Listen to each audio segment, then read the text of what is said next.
Coucou tout le monde, j'espère que vous allez bien.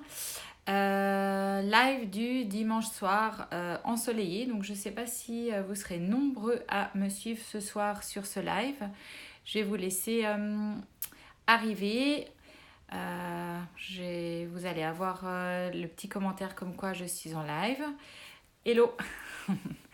Donc voilà, aujourd'hui un live un peu plus particulier, rien à voir avec la nutrition. Salut Dorothée. Rien à voir avec la nutrition, rien à voir avec le sport pour une fois. C'est un live en fait que ça me trottait depuis un petit moment en tête de le faire. Parce que je pense que on est toutes et tous pas mal dans la même. Salut Elodie.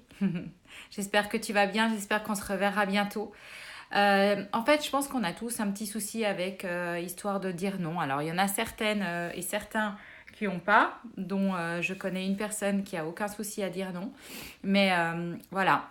Donc, c'est un sujet qui me tient à cœur et c'est un sujet assez personnel aussi que je partage ici avec vous parce que on le voit peut-être pas quand on me connaît pas spécialement, mais je suis une personne en fait qui a beaucoup de peine à dire non.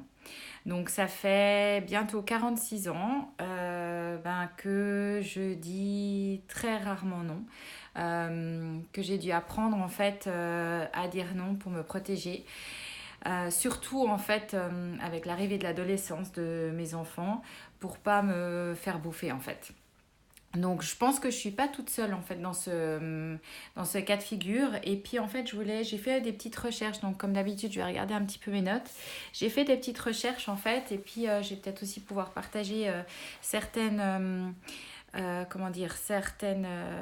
situations que j'ai vécues moi avec vous pour illustrer un petit peu tout ça. Donc en fait, l'histoire de ne pas savoir dire non, en fait, il y a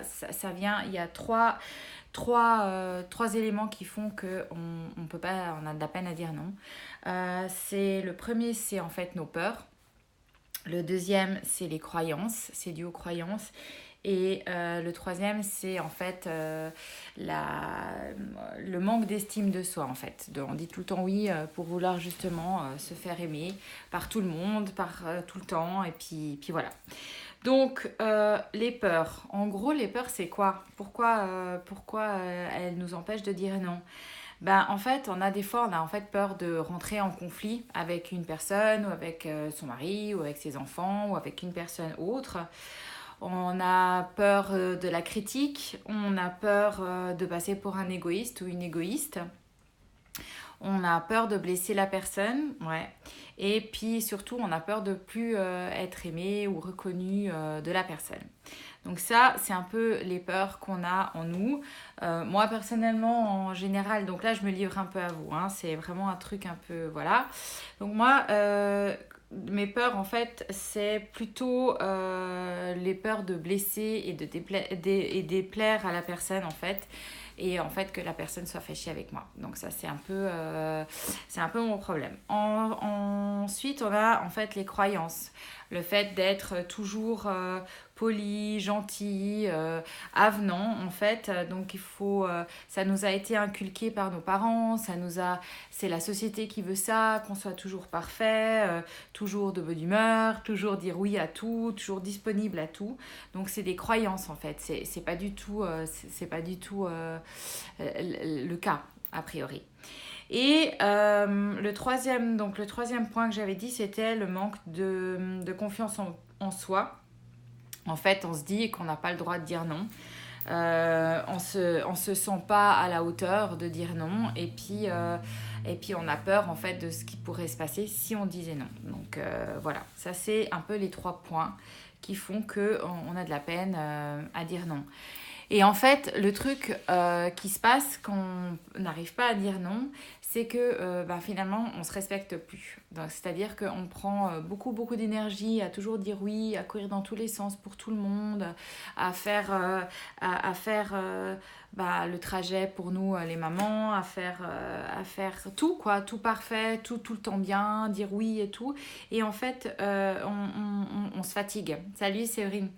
on se fatigue et puis ben, ça peut oui, ce genre de situation, ça peut amener à la dépression ou au burn-out, effectivement, quand justement ça nous pompe tellement l'énergie de tout le temps devoir être parfait, de tout le temps devoir dire oui, de tout le temps devoir être au taquet et de jamais en fait faire s'écouter en fait, ben, ça prend beaucoup d'énergie puis effectivement oui ça peut amener à une dépression. Donc moi, j'apprends au jour d'aujourd'hui à dire non. C'est vrai que c'est pas toujours facile, mais je pense que c'est hyper important pour nous, ben, pour hommes et femmes, hein, mais pour nous surtout ben, qui devons gérer en général tout, la maison, le travail, les enfants. Il faut absolument qu'on puisse en fait avoir un petit îlot pour nous et puis voilà, s'octroyer du temps. Surtout que en fait, ce qui est paradoxal, c'est en fait de dire tout le temps oui, ça nous rend pas plus. En fait, la personne en fait en face, elle n'aura pas l'impression qu'on est quelque chose de spécial en disant oui tout le temps. C'est justement quand on va commencer à dire non que les gens vont en fait réaliser qu'on est quelqu'un et qu'on a aussi envie de certaines choses et qu'on peut être intéressant aussi parce que ça peut rentrer dans la confrontation. Donc, moi, je vous encourage vraiment à faire ce travail sur vous-même. C'est pas facile, hein. Moi, je suis la première à avoir de la peine à le faire. Je suis la première à en souffrir aussi parce que, ben voilà, c'est très conflictuel chez moi avec certains de mes enfants parce que ben voilà, ils sont dans l'adolescence et puis eux, ben voilà, ils cherchent le nom, ils cherchent et puis ben voilà, moi, je veux toujours bien faire. Je veux toujours être à la hauteur et puis finalement ça leur rend pas service et ça me rend pas service non plus. Donc du coup je me suis noté quelques petits trucs et astuces justement pour voilà, apprendre à dire non. Donc en fait ce qui est super important dans cette démarche c'est apprendre en fait à se connaître. C'est-à-dire apprendre à savoir exactement ce qu'on a envie, à quel moment on a envie et puis s'y tenir. C'est-à-dire de pas tout d'un coup justement se dire ah ben voilà moi j'ai pas envie mais je vais faire ça parce que ben sinon l'autre personne elle va être froissée ou elle va penser que je suis pas cool ou etc etc. Je pense que le fait d'être égoïste de temps en temps ça peut que rendre service à tout le monde. Donc voilà, il faut déjà essayer de se connaître, de savoir exactement ce qu'on a envie. Bon déjà c'est pas toujours facile. Après, il faut aussi essayer, enfin moi j'essaye des fois de faire ça, c'est en fait de se raisonner et puis en fait de se forcer à dire non. Comme en fait faire un exercice à se dire, ben voilà, là je vais provoquer la situation, je vais provoquer la situation et je vais dire non exprès. Et en fait, souvent on se rend compte que ben en fait il se passe rien du tout, que c'est pas pire qu'avant, que ok peut-être que la personne n'est pas forcément super contente, mais voilà. Donc c'est vraiment un exercice, hein, ça vient pas du jour au lendemain. Mais il faut y penser et il faut se forcer à le faire pour en fait pour se protéger. Donc voilà, se raisonner. Après, ben, s'entraîner, ben, comme je disais, c'est un peu la même chose. C'est en fait s'entraîner à certaines situations, réfléchir en amont à des situations qui pourraient arriver avec les enfants, avec le mari, au bureau, avec un inconnu. Enfin voilà, réfléchir à comment on pourrait réagir et puis comment on pourrait répondre et pas se laisser happer et puis être vraiment ouais, sûr et puis droit dans ses baskets et puis pas se laisser embobiner, c'est le plus important.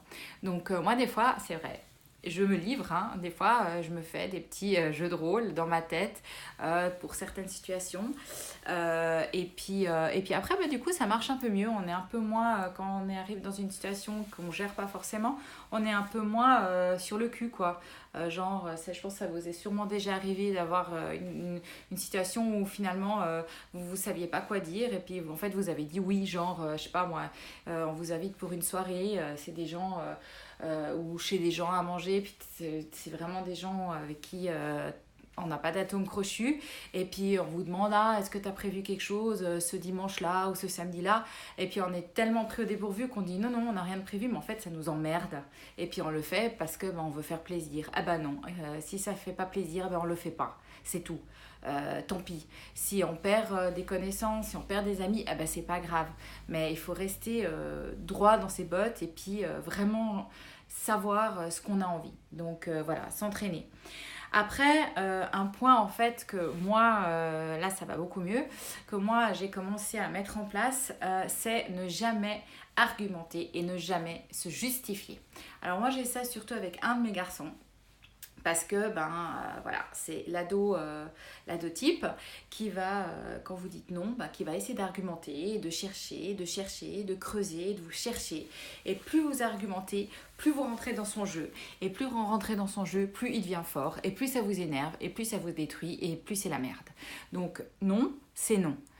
Si vous voulez pas, c'est non. Si vous acceptez pas quelque chose, c'est non. On n'a pas besoin de se justifier. Alors on peut donner une raison X, mais on n'a pas besoin de se justifier, de faire tout un exposé pourquoi on n'est pas d'accord, pourquoi on n'a pas envie. Voilà. Moi je pense que c'est le plus simple, c'est de rester droit, clair, net, et puis de pas tricoter autour de la situation. Ah oui, un bon point aussi, donc que j'essaie aussi de mettre en place de temps en temps, c'est de pas forcément dire non tout de suite. Alors déjà pas essayer de dire non à tout, parce que moi du coup des fois ça me tente, vu que j'ai commencé à mettre ça en place, mais en fait faire patienter la personne, dire vous dites au lieu de dire non tout de suite, vous dites il faut que j'y réfléchisse, ou on en rediscute demain, ou enfin voilà, donc juste histoire d'être moins cassant, donc ça c'est pas mal aussi. Et puis, ah oui, ça c'est aussi un truc qui m'arrive très très souvent, et puis je me fais souvent reprendre par mes enfants, c'est en fait ne pas se justifier vis-à-vis d'un inconnu. Donc moi ça m'arrive souvent quand je dis non, ou quand il y a un truc, en fait je me justifie toujours. Donc en gros je raconte toujours ma vie à la personne en disant pourquoi je peux pas faire ça, ou pourquoi je peux pas faire ci. Ou par exemple, encore une fois, je me livre, quand par exemple je ne peux pas donner un cours de small group training et c'est Stéphanie qui me remplace, et quand je vous l'annonce, je me suis rendu compte que je dois toujours me justifier. Je peux jamais dire non, je donne pas le cours, point. Voilà, je dois toujours me justifier. Et ça, c'est un truc où, justement, encore une fois, il faut travailler dessus, parce que finalement, ça intéresse personne. Pourquoi je peux pas venir donner un cours, ou pourquoi je peux pas faire ci, ou pourquoi je peux pas faire ça. Du coup, donc voilà, c'est comme ça. Il faut être plus droit, plus carré, et voilà. Donc en gros, c'est ce que j'avais à dire ce soir sur l'histoire de dire non, de penser à soi, de se faire du bien aussi, parce que je pense qu'on a tous des vies compliquées, des vies folles en fait, mais aussi en fait apprendre à nos enfants de dire non, parce que c'est en leur donnant l'exemple en fait qu'ils se construisent, et voilà. Donc du coup, quand eux disent non, ne pas non plus essayer de gratter, enfin de leur laisser l'espace aussi finalement de se construire, de construire ce non. Moi, j'ai pas eu cet espace-là quand j'étais plus jeune, quand j'étais adolescente. Salut. J'ai pas eu cet espace-là, donc j'ai pas vraiment pu construire ça. Donc c'est pour ça que maintenant il y a plein de choses que je réalise maintenant, et que j'ai envie de donner l'opportunité à mes enfants de pouvoir se construire. Donc voilà. Maintenant, encore une fois, le but c'est pas de dire non à tout, et puis de se froisser avec tout le monde. Il faut quand même rester cohérent. Mais voilà, essayez de temps en temps de faire des petits tests, c'est pas mal. Vous verrez que ça porte quand même ses fruits. Et puis, pas toujours être parfaite, pas toujours être la super maman, la super épouse, la super sportive, la super fille, la super machin. Des fois, voilà quoi. Des fois, typiquement, là, moi, maintenant, je suis habillée, mais jusqu'à maintenant, j'étais en training toute la journée. Parce que, voilà, j'avais pas envie, puis j'étais fatiguée parce que j'ai fait une grande course, puis que je suis super contente, mais j'étais crevée. Donc, voilà, c'est pas grave. on s'en fout. C'est très bien comme ça. Donc voilà, pour ce petit live qui me tenait à cœur. La semaine prochaine, je ne sais pas trop qu'est-ce que je vais faire, qu'est-ce que je vais vous proposer. Si vous avez des idées, je suis prenante. J'ai pas envie non plus tout le temps de faire des trucs trop lourds, trop compliqués, des trucs un peu plus légers. Je pense que cet horaire-là du dimanche, quand il fait beau, c'est pas idéal parce qu'il n'y a pas eu beaucoup de gens qui m'ont suivi. C'est pas grave, vous viendrez plus tard. De toute façon, je vous ferai un petit, comme d'habitude, un petit feedback sur mon site plus tard, demain ou après-demain, sur mon blog. Comme ça, vous pourrez le suivre. Normalement, cette semaine, je vais sortir mes e-books. Grand moment. Donc voilà. Alors, je vous fais des bisous. Salut Tom. Mais c'est fini maintenant. Du coup, tu viens un peu tard. Je vous fais des bisous. Je vous souhaite une très bonne fin de journée. Merci Séverine. Très bonne fin de journée. Et puis, je me réjouis de vous voir la semaine prochaine. Je vous dis, je ne sais pas encore trop ce que je vais développer. Si vous avez des idées, vous êtes les bienvenus pour me dire. Allez, bisous.